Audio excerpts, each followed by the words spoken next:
तो आज मैं आपको बतलाने वाला हूँ कि अगर आप अपने छत पे गमले में सेब का पौधा लगाए, उसमें सेब नहीं आ रहे और क्या कमियाँ हैं जिसके कारण आप नहीं आ रहे सेब।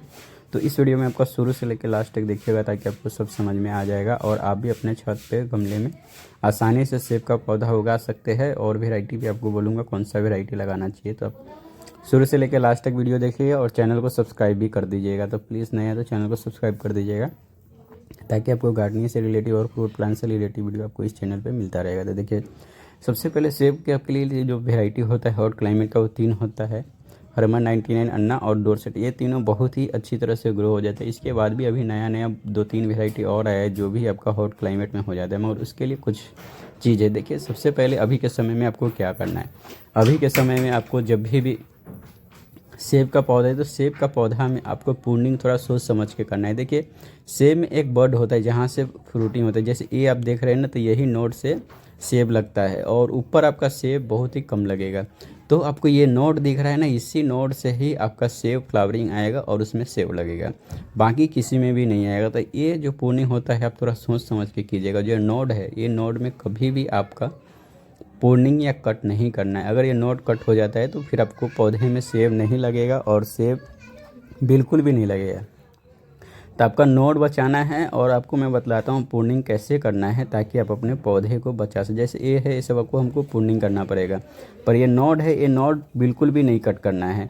और ये जो वेराइटी है ये है अन्ना डोरसेट है, अन्ना है वेराइटी है। और ये जो है M9 रूट स्टॉक है। जो M9 रूट स्टॉक होता है वो साल में ही इसमें फ्रूटिंग चालू हो जाता है। और गमले ग्रो बैग में गार्डनिंग के लिए M9 सबसे बेस्ट वेराइटी होता है, रूट स्टॉक होता है जिसको आप लगा सकते हैं। तो जो रूट स्टॉक होता है वो किधर भी अच्छा नर्सरी से किने और M9 वाला रूट स्टॉक लीजिए।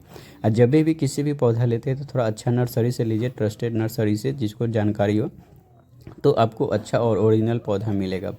तो ये जो है, अब मैं इसको कट करके दिखाऊंगा कि आपको इसमें क्या क्या कट करना है और क्या क्या नहीं करना है, जिसके कारण आप इसमें सेब आप ले सकते हैं। जैसे देखिए, ये तो हमें है, ये दोनों हमें कट करना है। अगर ये दो हम कट नहीं करेंगे तो हमारे पौधे में सिर्फ फिर से ग्रोथ चालू हो जाएगा और फ्लावरिंग नहीं आएगा।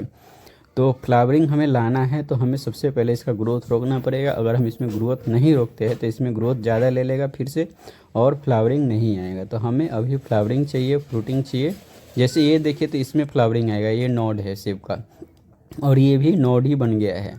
तो जो नोड रहता है उसका थोड़ा अलग पहचान होता है, ग्रोथ वाला अलग पहचान हो। जैसे आप ये सब देख रहे हैं, ये सब नोड है, तो इसी सब में ही फ्लावरिंग लगेगा। कभी भी ग्रोथ में फ्लावरिंग नहीं आता है। जैसे ये सब नोड है तो इसी सब में फ्लावरिंग आता है, ये भी नोड है। और ये जो आप ऊपर देख रहे हैं तो यहाँ से इसको कट करना, ये नोड है, ये भी सब आपका नोड है। तो ये जो नोड होता है सेब का, इसी में ही आपका 100% फ्लावरिंग आता है, बाकी ग्रोथ में बिल्कुल भी नहीं आता है। तो इसका सबसे पहले नोड आपको समझना बहुत ज़्यादा ज़रूरी है। अगर आप इसका नोड नहीं समझते हैं तो आपके इधर सेब आएगा भी, फ्लावरिंग भी आएगा, मगर हो सकता है सेब कम लगेगा। और जैसे ये देखिए, तो ये ग्रोथ वाला है। तो जो ग्रोथ वाला रहता है उसको हमें कट कर देना है ताकि हमें ग्रोथ थोड़ा कम हो जाए और फ्लावरिंग फ्रूटिंग पे ज़्यादा ध्यान देना है। तभी आपके गमले में, ग्रो बैग में आप अच्छी तरह से सेब का पौधा लगा सकते हैं और सेब ले सकते हैं। सेब के पौधा लगाने समय आपको थोड़ा बहुत रिसर्च करना बहुत ज़्यादा ज़रूरी है। अगर आप रिसर्च नहीं करते तो आप सेब अच्छी तरह से नहीं लेंगे। जैसे ये देखिए, तो M9 रूट स्टॉक है। अगर आप बीज वाला रूट स्टॉक लेते हैं तो उसमें आपका सालों लग जाएगा ग्रो बैग में आपको उसमें फ्रूटिंग लेने के लिए। जब तक वो पौधा अच्छी तरह से मेच्योर नहीं होगा फिर आप उसमें फ्रूट नहीं आता है। गमले ग्रो बैग में भी जो बीज वाला रूट स्टॉक होता है उसमें फ्रूटिंग आता है, मगर काफ़ी लेट हो जाता है। कभी कभी 3 से 4 साल भी आपका लग जाता है फ्रूटिंग होने में। और कभी अगर आप मेच्योर पौधा लेके आते हैं तो आपका 2 साल में भी फ्रूटिंग आ जाता है। तो बीज वाला आपको रूट स्टॉक नहीं लेना है। देखिए, जैसे मैं यहाँ पे प्रूनिंग कर दिया हूँ, तो ये प्रूनिंग नहीं किया है। नोड वाला एरिया तो इसको प्रूनिंग नहीं किया, ये ग्रोथ वाला था, इसको हमने प्रूनिंग किया। तो जो ये देखिए, ग्रोथ वाला जो पोर्शन था उसको हमने प्रूनिंग करके हटा देना है। और इसको प्रूनिंग करना ज़रूरी है, नहीं तो ये बहुत ही ज़्यादा लंबा हो जाएगा और सिर्फ ग्रोथ पे ध्यान देगा और फ्लावरिंग आएगा तो कम आएगा, फ्रूट भी कम लगेगा और ग्रोथ बहुत ही तेज़ी से होगा। तो हमें ग्रोथ रोकना है और फ्रूटिंग फ्लावरिंग पे इस पर ध्यान देना है। इसके बाद जब इसमें फ्लावरिंग आने समय इसमें फिर हमें खाद देना है। अभी के समय में इसमें आपका फंगीसाइड, इंसेक्टिसाइड का थोड़ा एक बार स्प्रे कर देना है ताकि आपको किसी भी तरह का कोई भी परेशानी नहीं आएगा।